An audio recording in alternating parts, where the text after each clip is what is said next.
Un saluto a tutti, io sono Simone Mariam di Meet Dolcino. Mettete mi piace al video e iscrivetevi al canale. Oggi abbiamo con noi una grande ospite, VERA SHARAV. VERA SHARAV, sopravvissuta all'Olocausto, è un'attivista nel campo medico ed è la fondatrice dell'Alliance for Human Research Protection. Ed è anche un'attivista contro alcune pratiche dell'industria biomedica, in particolare in materia di consenso dei pazienti e dei bambini. Hi Vera, how are you? I'm all right. Thank you very much for inviting me. Thank you very much for joining us. It's a real honor and pleasure to have you here.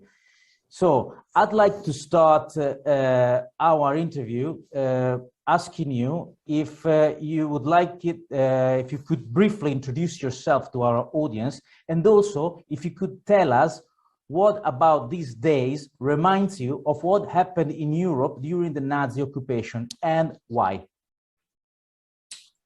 Yes, I was 3.5 in Romania when my world fell apart, because that's when we were chased out of our home.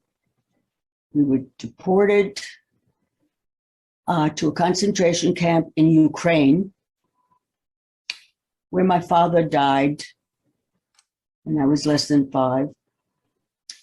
He died of an infectious disease, typhus.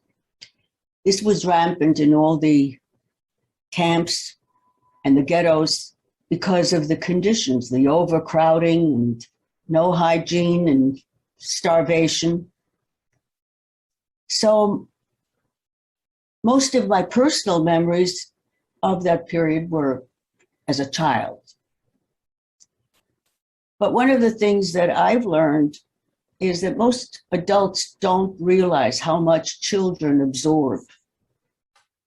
Children listen, children recognize signals, and even if adults try to hide their fear, children feel it.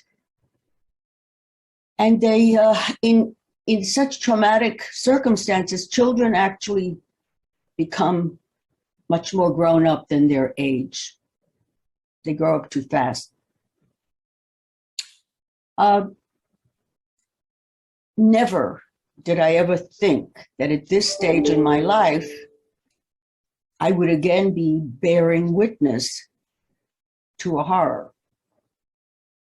We are now, today, confronted with a war, not against the Jews alone, a war against humanity. And there are very disturbing parallels. As a survivor, I'm particularly troubled by Holocaust deniers. What I'm referring to are those who vehemently deny that there are any similarities.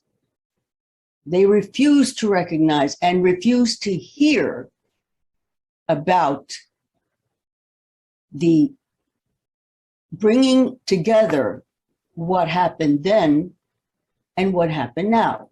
Essentially, the parallels are between the prelude to the Holocaust and some of the signs that are currently, that we're facing, essentially a state of medical martial law. Anyone who makes these comparisons is censored and vilified, silenced. Well, the most important parallel between the Holocaust and today is the weaponization of medicine. This is what was unique about the Holocaust compared to other genocides until now. Because now it's again, medicine has been weaponized. Absolutely, absolutely. I would like to ask you about, in Italy, we do have a Italian lifetime senator, maybe you know her. Her name is Liliana Segre, also a Holocaust survivor. She said in an article from Rai News, and I quote, that the impossible comparison between the Jewish persecution and the provision of vaccines are follies, gestures in which bad taste crosses with ignorance. Well, I would like to understand your position on this. Why is it that a part of the Jewish world seems to see no similarity? denial is, as I said, I call it Holocaust denial. Yes. Because if you don't learn from history and apply the lessons to the time that you're living in, then you haven't learned the history. By keeping the Holocaust as something totally separate, it's just like a religion, you know, that keeps, oh my God, you cannot touch, you cannot criticize. No, that's not the way it works. And I believe very much in the openness and the exchange of ideas. It's fine if you don't agree, we can disagree, we can argue, that's fine. But to silence one part of the discussion of the reality of history, what they're doing is at the same time, they're using the same tactic to silence scientists and doctors who disagree with the current official narrative. No one is allowed to say anything about the lack of safety measures with the vaccine. It's the same thing. It's the same mindset. Whenever someone wants to silence a topic, prevent discussion, it means they have something to hide. If they didn't, they'd be perfectly willing, like intelligent human beings, to have a debate. I do absolutely agree that we need a debate, because the censorship is getting stronger and stronger. Yes. Every day. Mm-hmm. I have another question about the Green Pass. What do you think about the Green Pass? I mean, in Italy, it's called Green Pass. It's the COVID pass. Do you think that some hypothetical, very influential, rich Jew part of the establishment is ready to deny the connection between the Green Pass, the COVID pass, and the Yellow Star? Because we know what the Capos did during those years. Yeah, that's part of what I was going to talk about, so definitely. You see, the vaccines are one thing, but the vaccines open the door to the digital identity passport. Now, that passport has, in fact, a direct parallel with the Holocaust. Not even, it was already known, both the prelude and the actual Holocaust. And that is IBM. IBM's technology, it was not digital at that time. It was very clumsy, but it did its job. It was an identity tracking and surveillance system on punch cards. IBM provided Hitler with the means to rapidly execute. They were the facilitators.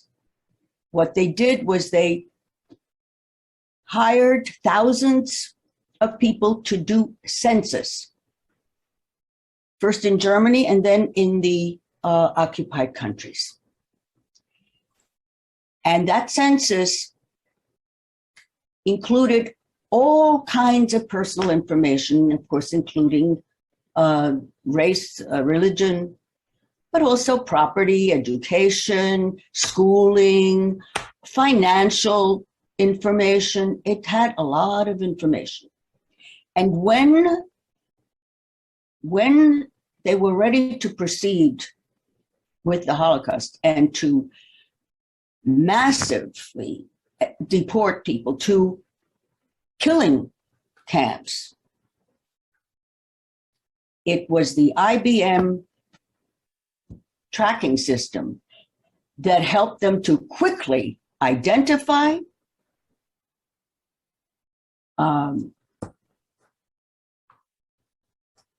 separate, segregate, discriminate, deport. And IBM even took care of the train schedule to make sure that the human beings being delivered were on schedule. So this is how within, that part happened in less than a year and a half. It was toward the end of the war. In some Jewish communities, like the Hungarian ones, it was at the last months, even when they knew that they were already losing. They were in a rush, and IBM helped them to do that. They tracked people at concentration camps as well. IBM machines were at most camps. And they had a central office in which it was pretty advanced. When you think about today's technology, the concepts were all there. It's just they didn't have the electronic. But really, they tried to do everything centrally, total control. And that's what the green passports are supposed to facilitate. They will include personal information, not only vaccination, your other medical history. Just think what having the entire world population medical records available to pharmaceutical companies, my goodness, they can then plan their next vaccine, their next drugs, just by knowing what the conditions of the world's population is and what kind of problems they may have, and then you wind up having chronic patients forever. They will include your bank account, your credit cards. They pretty much are getting ready to control every aspect of people's lives, more so than most people can even imagine. They will know who your friends are, who you've gone to bed with. They will know everything by your comings and goings. It'll all be on your phone. Don't you? Sorry, sir. So keep on going. The New York State Governor Cuomo contracted IBM for its digital Excelsior passport. Now, obviously, the Excelsior passport is much more sophisticated than their punch card system. But the purpose is the same. The purpose is to gain control of the population. What is unfortunate is that so many people have they almost have a love affair with their iPhone. The convenience. They didn't realize that while they were able to track their friends, if they made it to the restaurant on time or whatever, they didn't realize how much information was being taken from them. Because the internet and the whole electronic system, it's a two-way highway. And we, the users, are the least, we get the least information. We know nothing about the people who run those companies. They keep everything tightly under control, secret. Just think about the vaccines. We don't know what's in the contracts. We don't know what's in the vaccines. There are now scientists who are beginning to examine a few vials, and what they're finding is horrific. None of this has been disclosed. And yet, here is the world population in a huge medical experiment, uncontrolled medical experiment with a product that has never been used in humans before, that has not undergone basic safety tests. It went through Operation Warp Speed. Speed, that was the issue, speed. And that's the reason that those contracts are so tightly controlled, and why everyone involved, the manufacturers, the public officials, and those who are giving the shots, they all have complete immunity from liability for harm. If somebody is harmed or dies, there's no recourse, even though we've all been lied to because we've been told, oh, these vaccines are perfectly safe and effective. Well, right now, the most highly vaccinated country, Israel, is having the worst infectious rate after being vaccinated, more than 1 million, the third shot. So I don't quite think that the vaccines, quote, work. If they don't prevent infection, what do they work? That's a whole other area. I won't speculate on things, but scientists are finding out some of the secrets. The point is, when the Holocaust ended and whatever survivors survived were rescued, right? They were rescued by the Allied forces, the United States, United Kingdom, and the Soviet Union. The one most important thing that happened after was the Nuremberg trials. I am really only interested in the doctor's trial. That was the most important trial because it brought out to public light the horrific, ghastly medical atrocities to the world.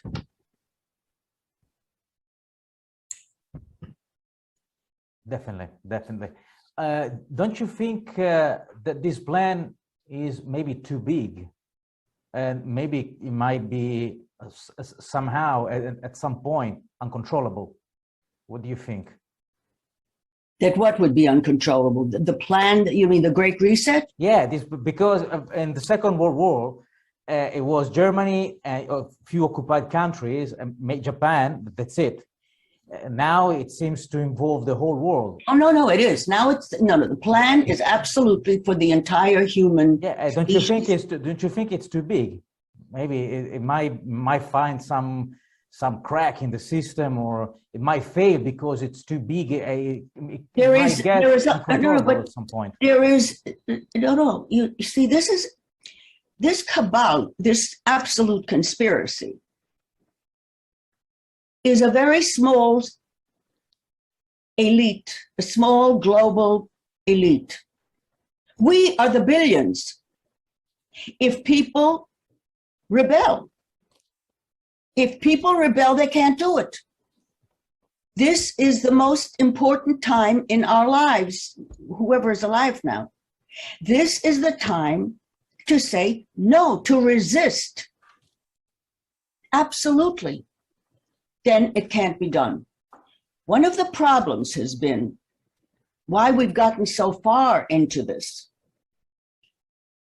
is that while the virus, or so-called virus, was genetically engineered in a laboratory to be more infective and more lethal, the people, the population all across the world has been in a state of fear, and that fear was psychologically engineered. It began with the lockdowns.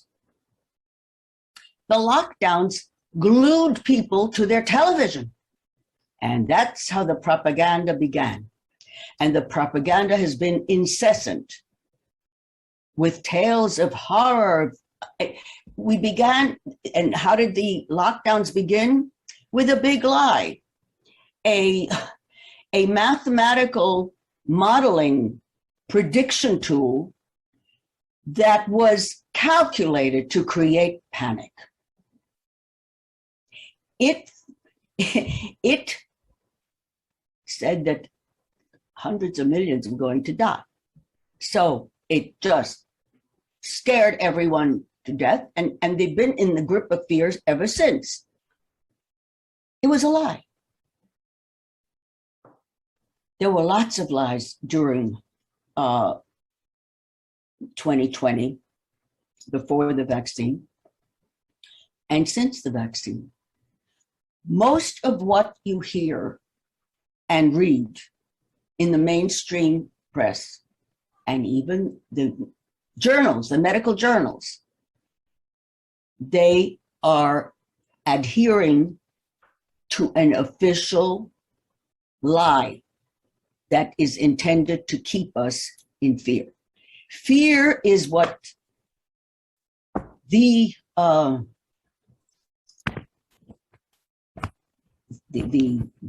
Don of propaganda, Goebbels, he knew fear is all you need. You don't need much more. With fear, you can control people. Now, people need to understand one of the reasons for the for gaining control is that they can control, and this has shown it, they can control big communities, big crowds, but they can't quite control individuals. And we who are standing up to it and speaking out are who they want to get rid of the most, because we're spoiling, you know, we're creating a little bit of a rump, even the tiny little teacup rumpus is, they can't bear it. They can't control us. And I have to say that in my years, one of the things that I have learned, and it's very much true today, is that the most important thing that we need to keep in mind as human beings is the sanctity of the individual. It is a false, absolute, wrong ethos to say you have to do things for the greater good. No. When you give up on the individual, and this starts really, again, it's absolutely the most focal thing in medicine. A doctor who swears the Hippocratic Oath, first do no harm, it's to the individual. He swears not to hurt the individual patient, to do only what's best in the interest of the individual patient. And when they tell you, no, no, you must think of the greater good, no. A society where individuals' rights are trampled is an evil society. Definitely. You can't have democracy without individual participation as individuals. Definitely. The greater good is a mischieving concept. I mean, because of the greater good, you can do anything you like, because you justify, because it's the greater good. And that's a big problem. That's a big problem. They're pushing for it now, I suppose. But you see, nobody is asking the ones telling you, is Bill Gates doing things for the greater good? Is Tony Fauci doing things for the greater good? Huh? Is Klaus Schwab doing things for the greater good? They're the ones who are pretending, right? Oh, the greater good, yeah. In the meantime, their coffers you know, offshore and all the secret bank accounts and all that are just overflowing, while we are told to do one of the most obscene things, and I do want to bring this parallel up, it's very important, and that is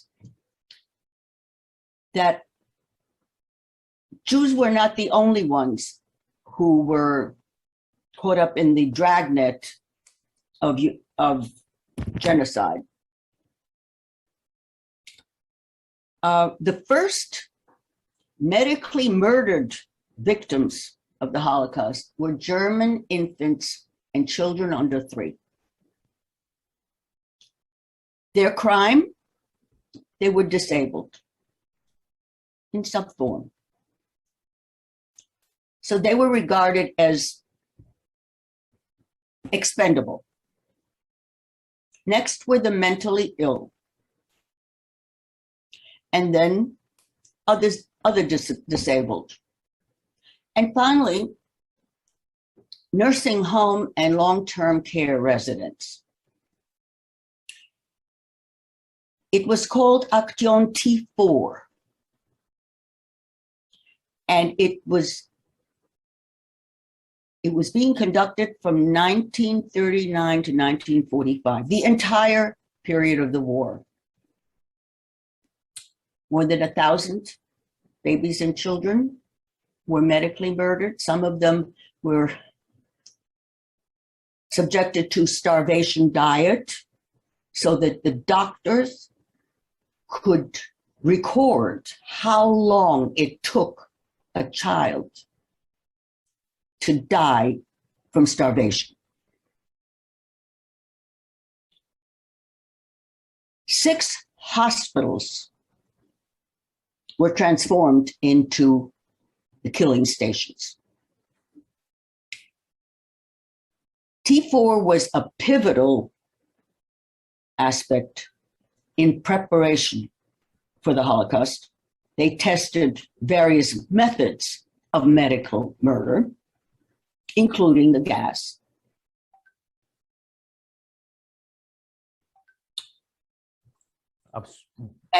What happened in March and April of 2020?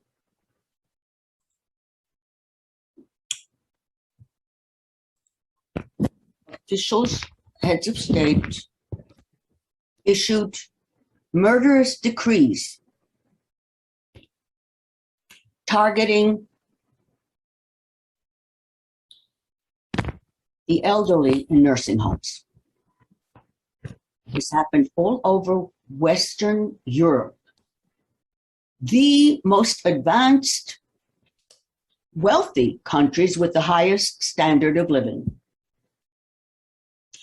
They used the opportunity of the pandemic to be rid of human beings they decided had no value, and they posed an economic burden. The obscenity, and this was everywhere. We're talking about the United States, Canada, Italy, Sweden, Belgium, everywhere. The fact that a lot of the dictates during this pandemic have been almost identical all over the world tells you that it's planned. They're going according to a plan. What they were telling us all was that, oh, the elderly have to be protected. They're vulnerable to the virus, therefore we have to protect them. And how did they protect them? By not treating them and through injections, by killing them. The vast majority of those who actually died from COVID were the elderly. And they died either from no treatment, which hospitals were ordered, do not treat them, send them to nursing homes.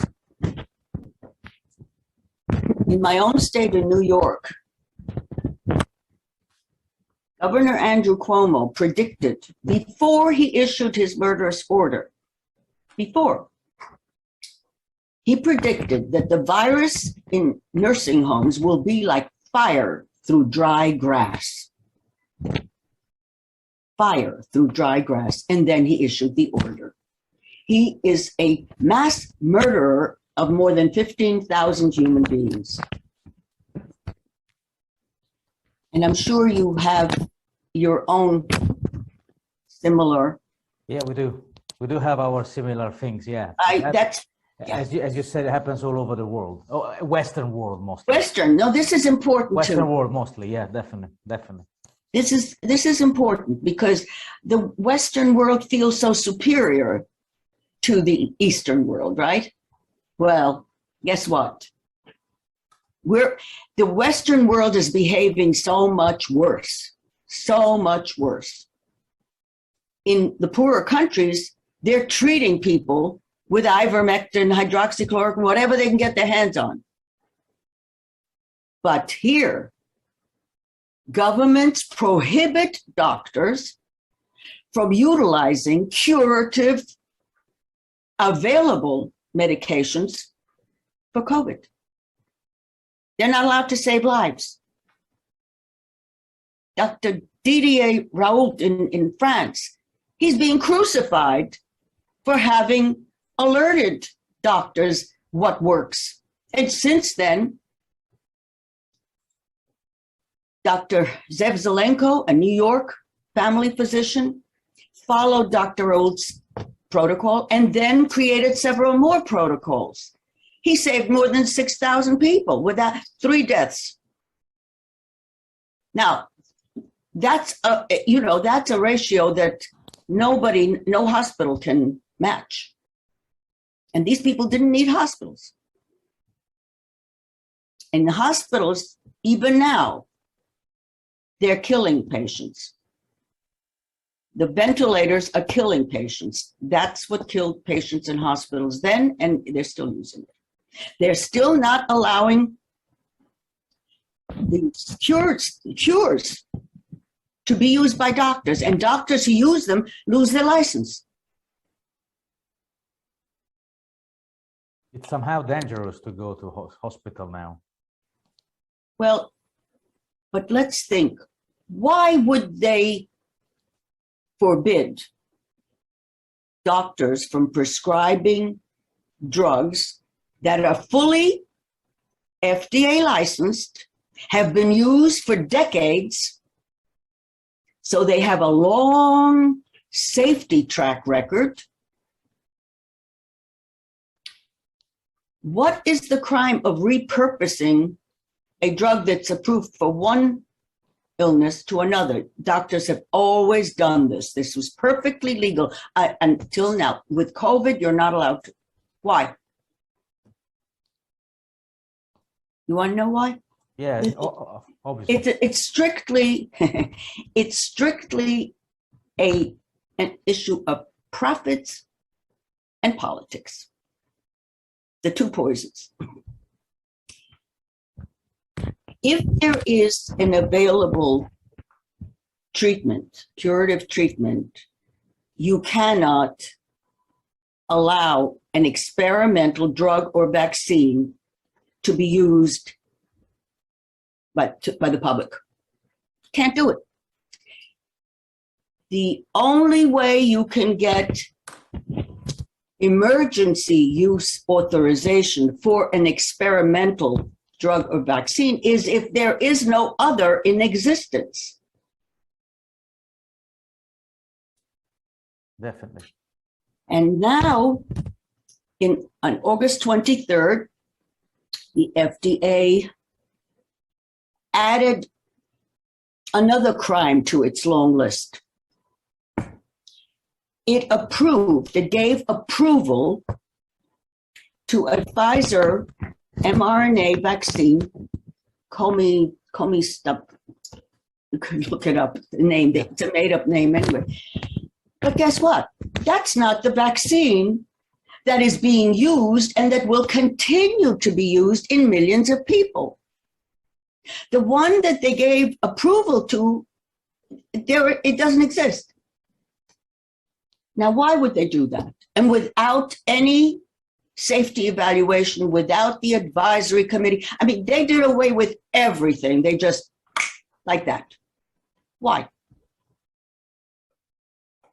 Here's what I believe. The vaccines that were given emergency use authorization, and there are 4 of them, those manufacturers and everyone involved has absolute immunity from all liability for any harm or deaths or anything. Whether it's negligent, doesn't matter. They have total immunity because presumably it was an emergency and nobody could tell, you know, what might happen and so forth. But you see, this is an extremely valuable safeguard for the manufacturer. I mean, Pfizer just loves it. But you see, in the United States, as of August, has been very slow in the uptake of the vaccine. Only 51% of Americans have been vaccinated with one of these vaccines. 49% have not. Among African Americans, among Blacks, 75% said no. That's a big problem for the government and their partners. You know, these are all government and the pharmaceutical company in particular. They have many, many public-private partnerships, it's called. It means essentially the government stopped being accountable to us, the ones who they're supposed to represent, and instead they're working together for profit. Everybody's profiting in this. This is how everything's been turned on its head. We think of democracy, it hasn't been in a long time. But anyway,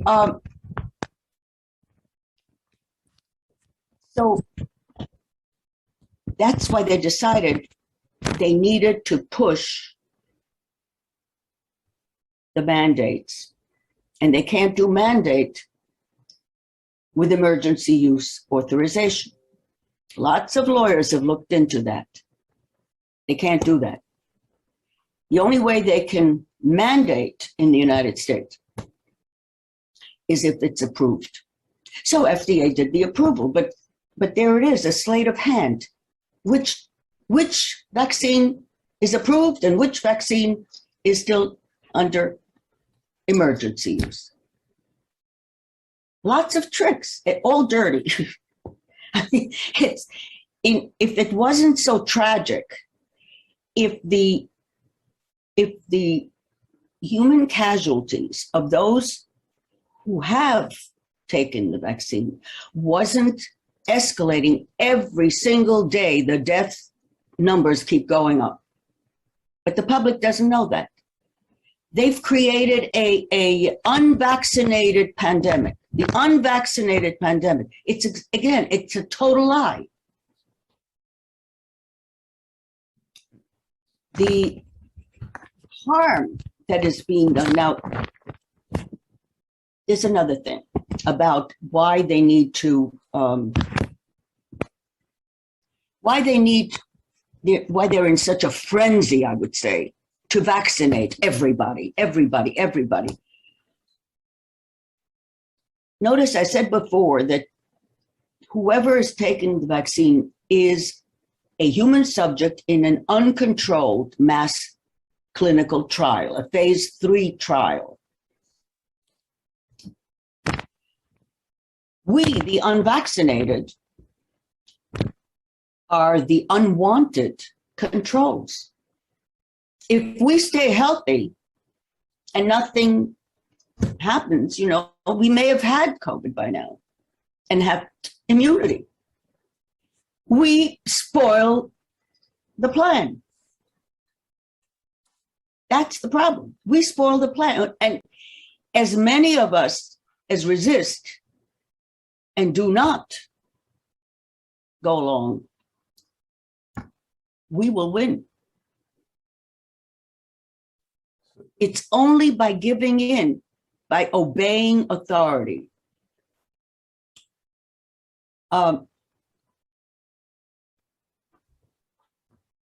One of the things that has come up from my memory, from my childhood memories, is how I was disobedient. And it saved my life.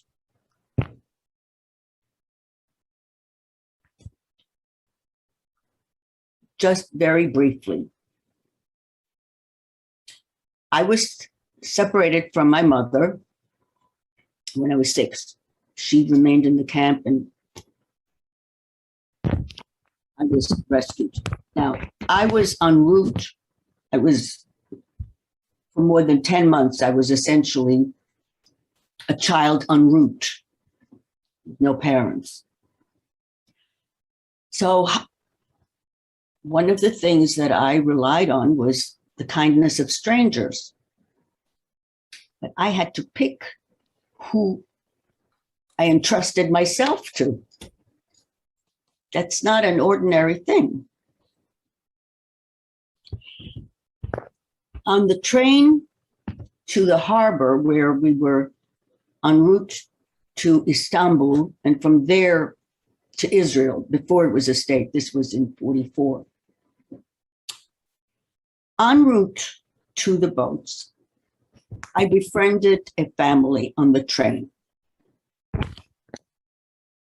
But when we got to the harbor, there were 3 small boats that were there to take us. These were small, rickety things, nothing like, no luxury liner. I was assigned to go with all the orphan children on the one boat with all the orphan children. I refused. I absolutely refused. And I do remember very well how I sat on my valise and had it's crying, wouldn't go. No matter what, everybody went according to where they were assigned, except I stood, I sat there alone and just cried and screamed and cried. In the end, I prevailed, which I don't know whether a child today having, what they would call a temper tantrum, I don't think they would give in. They'd call them oppositional defiant disorder and whatever, and give them drugs. But I did prevail. And the reason that I was so adamant, I realized, I'm trying to analyze it myself later, years later. The reason I was so adamant is because I was little and I didn't like being with the other kids, bullies, bigger than me. I knew I couldn't deal with that. I was an only child, so I didn't have good experience in how to negotiate with bigger children. So I trusted adults. And the first night out at sea, one of the boats was a little faster, so it was ahead of us. But the boat I was in and the boat with the children were more or less near each other. Now, I was down, I was asleep because I used to get very seasick. And so anyway, they gave me something to sleep. But during the night, a submarine torpedoed the boat with all the children. There were no survivors. I learned about it the next morning. I didn't say a word, not a word, but I thought, that's right. But I also had a pang of guilt. The guilt was that I was glad to be alive.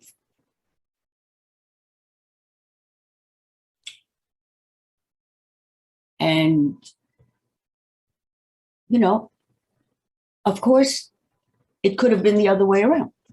It could have been that the torpedo would have hit my boat. That's not the point. The point is to go with your own gut, your own instinct. That's what you come to the world with. You learn from your own mistakes. But when you just obey authority without thinking, you're not an adult, certainly. A very, very smart Benjamin Franklin said that it was the duty and responsibility of every citizen not to obey authority. That's what holds a democracy together. When you obey authority, that's dictatorship. Absolutely. Absolutely. That's a great message. That's a great, it's a very profound message. And I agree with you that we don't have to comply with the power and with the authority. No, you don't. And I know how difficult it is, and how difficult it is to be a pariah, you know, to be, oh my God, they say COVID idiots. That's what we are, COVID idiots. And all sorts of names, all sorts of pejorative. Well, that's just it. That whole background is what suddenly I, you know, connecting the dots. It's exactly the same pattern. The same pattern of creating apartheid. You know, since I lived in that, I know what it is. And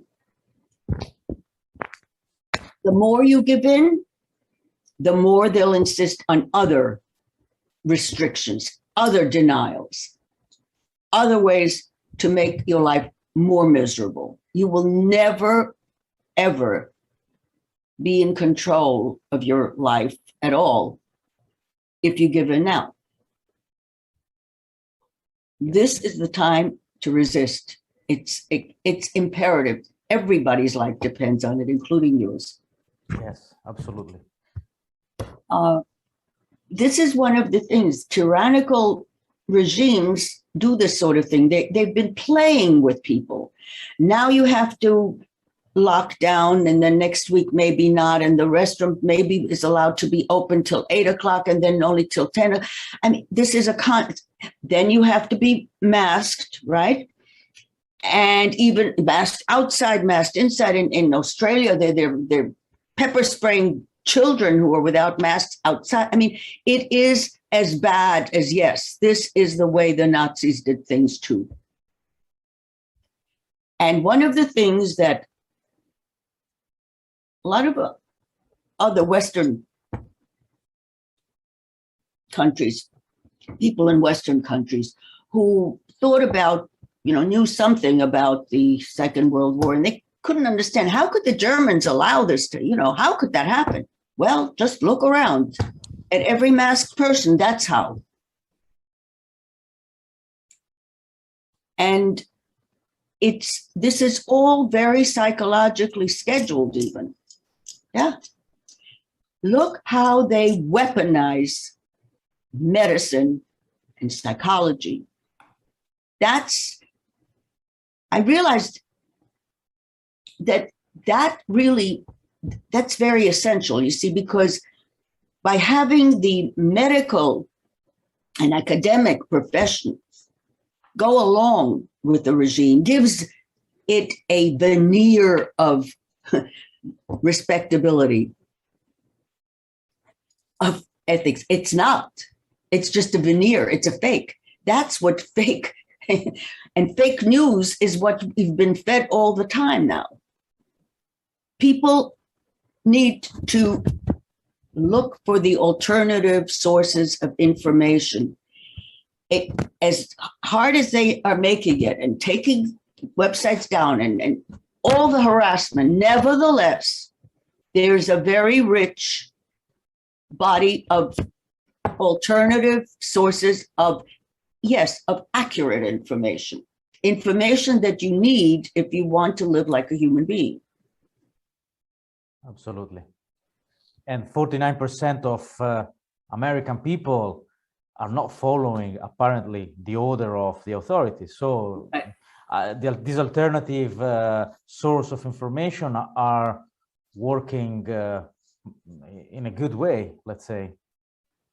But of course, you realize that now they are intensifying the really choking people, because now, and this happened exactly, that's the way it went with the Jews. The Holocaust happened in stages. Nothing happened overnight. I mean, this wasn't that all of a sudden there's Auschwitz. No, it was in stages, piece by piece. Each, you know, in other words, as they eliminated and disenfranchised the Jews slowly. That's what's happening here. Now the government in the United States has said, no more employment for unvaccinated in any of the government agencies and the military, and lots of major companies, same thing, JP Morgan, of course, Microsoft, Facebook, all of them. No, unvaccinated, not one, you know. There are already, somebody already has a sign, unvaccinated, unwanted, you know, like in front of a window of a shop. That's what, okay, used to be niggers weren't allowed in, right? And this is the same thing. People need to recognize that, yes, they're going after the unvaccinated now, but they're going to come after everyone. Whoever at some point will not want to do something or will not want to sacrifice their child, that's when they'll face it. There was a judge in Chicago just a couple of weeks ago. He removed an 11-year-old child from her mother's custody because she was unvaccinated. This is terrible. The last I heard, though, he had to overrule himself because there was pushback. But that's how bad it is. And that's why I say it can only get worse if people comply. If you want to take the shot, go right ahead. I would never tell anybody what to do with their body, what medicine to take. I have no right, and I wouldn't dream of it. But I have a right to say no. I have that right legally since the Nuremberg Code. Now let's talk about the Nuremberg Code. The Nuremberg Code was part of a court verdict in the Nazi doctors' trial. In 1947, when the horrors came out about the medical atrocities, the judges realized that this was more than ordinary crimes of war. These were crimes against humanity, and they had to figure out, and they crafted 10 principles that lay down under what circumstances you may do research on human beings. The first and foremost principle is the voluntary consent the voluntary informed consent of the human subject is absolutely essential. And they explain what informed means, what voluntary means. No coercion, no bribery, no fraud, okay? And informed, everything about the experiment, the methods used, the ingredients, the tested, whatever it is, drug, vaccines, and they mention drugs, vaccines, they have to disclose what's in them. They have to inform people before they are allowed to be subjects what the foreseeable risks may be, and that there may be others that might impinge on their health. They have to disclose all this. Well, of course, with the COVID injections, they've disclosed nothing. In fact, they've lied. They lied that this was perfectly safe, that it was FDA approved everywhere across the world. I was hearing about how this was FDA approved. No, it wasn't. There's a huge difference between approval, which is a license, and emergency use authorization. Now, the Nuremberg Code is an international law. It was incorporated into the International Criminal Code, and it is effective. It provides these human rights to every human being. And unlike most other medical standards like the Helsinki or in the United States, we have the Code of Federal Regulations. All those can be changed. You can't change the Nuremberg Code. It's part of a court decision that has never been challenged. And it is part of international law. It crosses borders. And it holds accountable those who conduct the trials, those who fund the trial. And it holds those responsible, whether they themselves initiated a trial that wasn't ethical, or whether they followed orders, state orders. The Nuremberg Code protections are above state government policies.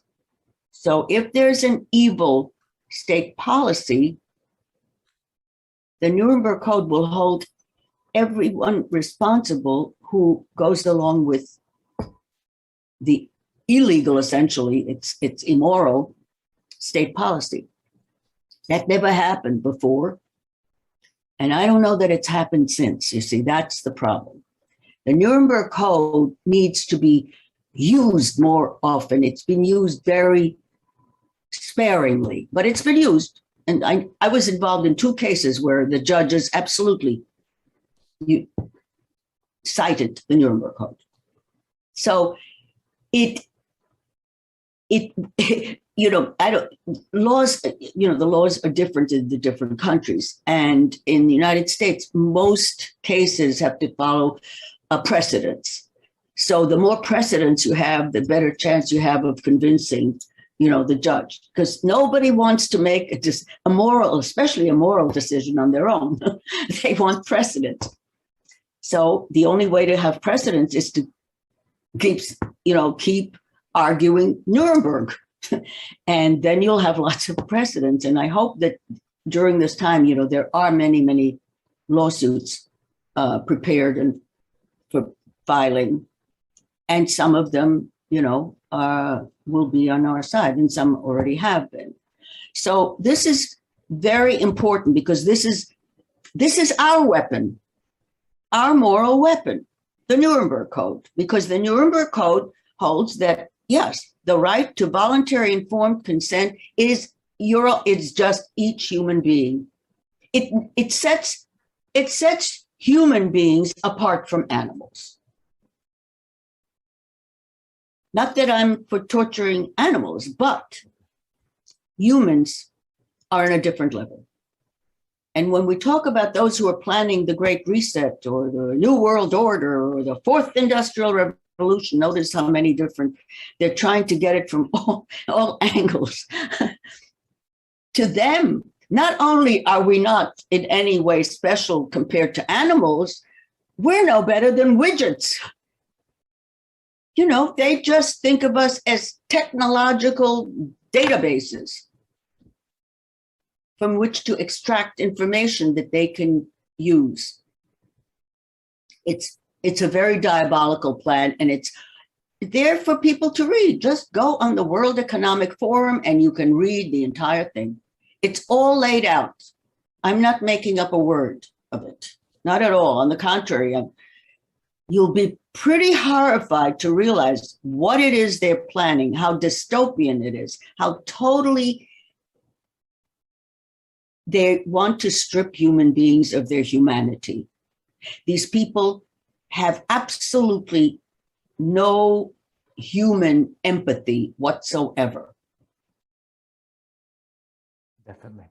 And they want to do that to the rest of us. Definitely. Definitely. We need to appeal to the Nuremberg Code. We need to... I know that there is a German attorney, Rainer Fulmich, that yes. I think it was one of the first who brought up the Nuremberg Code, I suppose. Well, I think he's doing a great job, isn't he? Yeah, well, there are many. I mean, he's one. Yeah, he helps a lot of lawyers all over to, if they need experts and things, he helps with that. But he understands, the importance and the usefulness of going with Nuremberg. Yeah, I mean, sure, governments don't like it because government leaders would be held accountable too, you see. So, of course, obviously, the politics is tremendous there. But nevertheless, if enough people,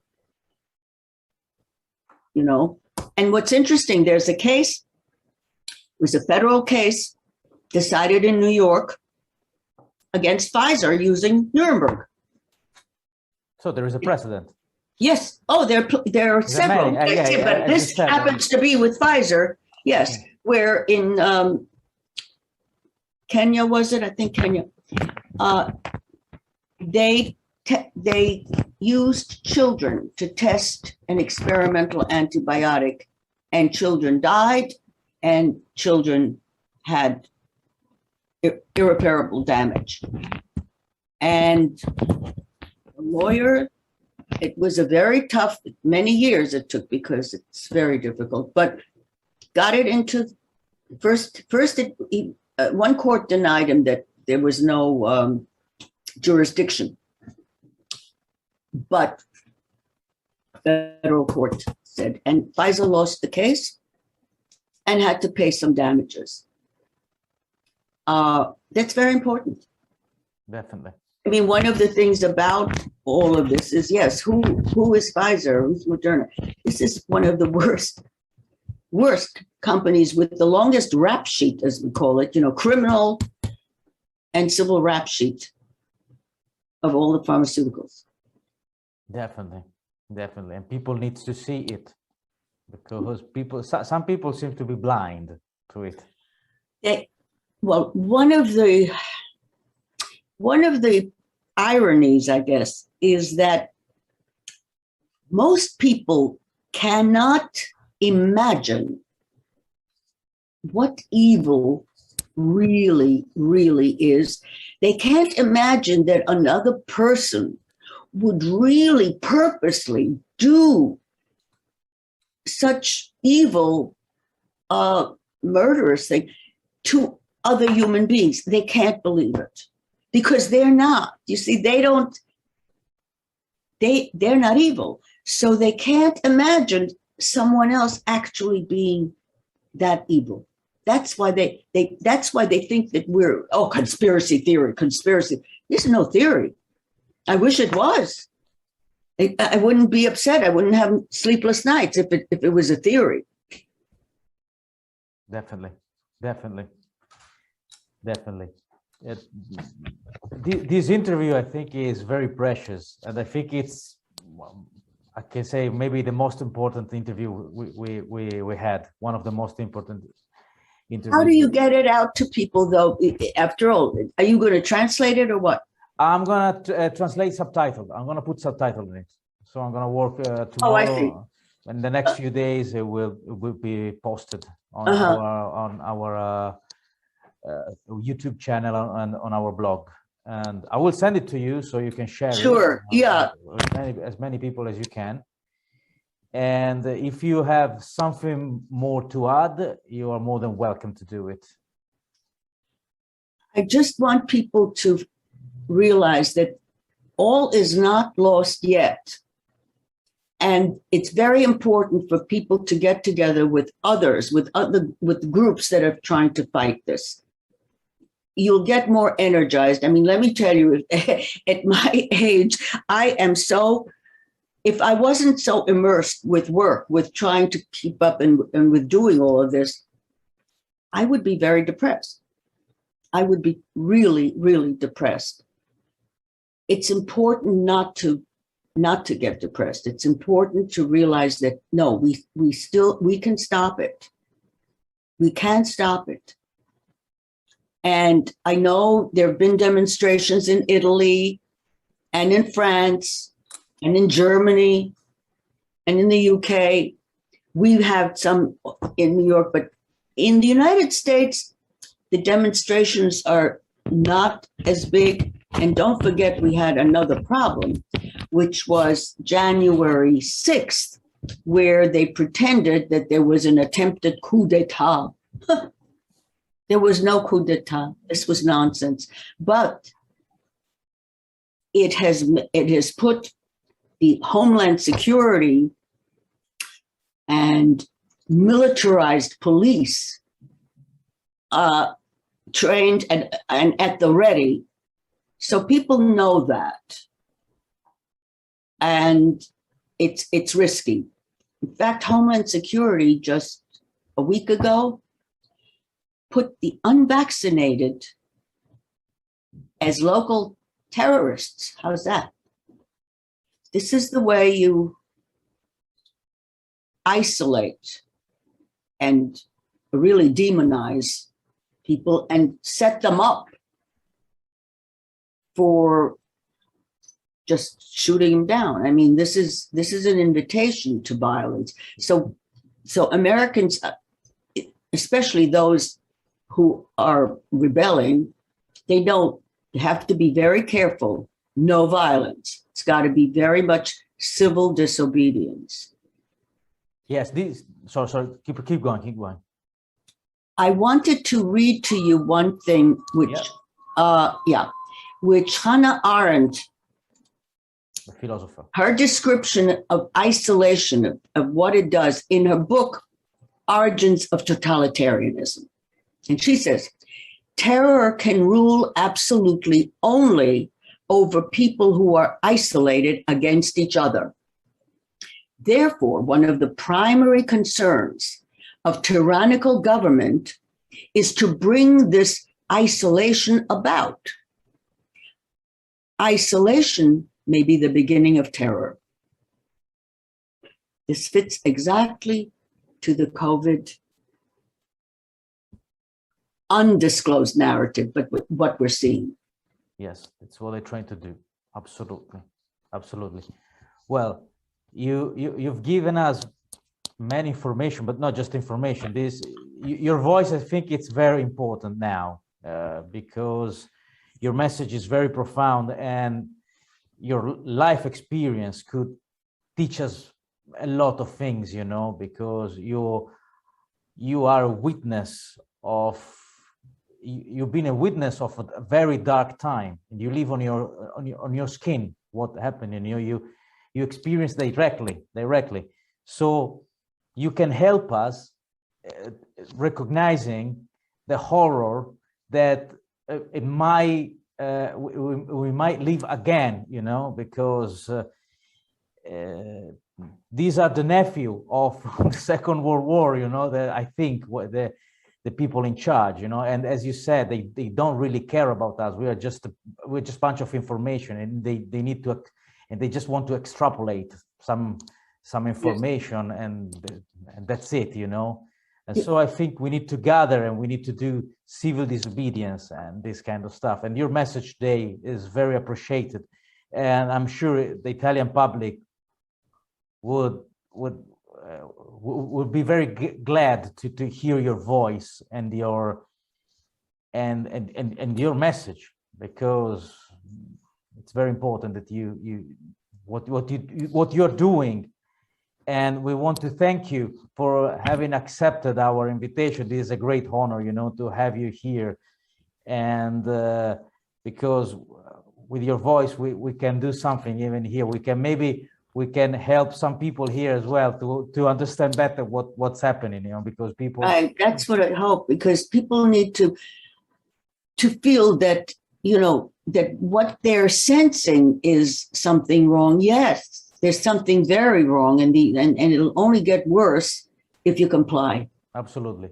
But from the 6th of August in Italy, something has changed, because with the approbation of the Green Pass, many people have woken up from straight. I mean, like many people have understood, like from one day to another. You know, they felt themselves like they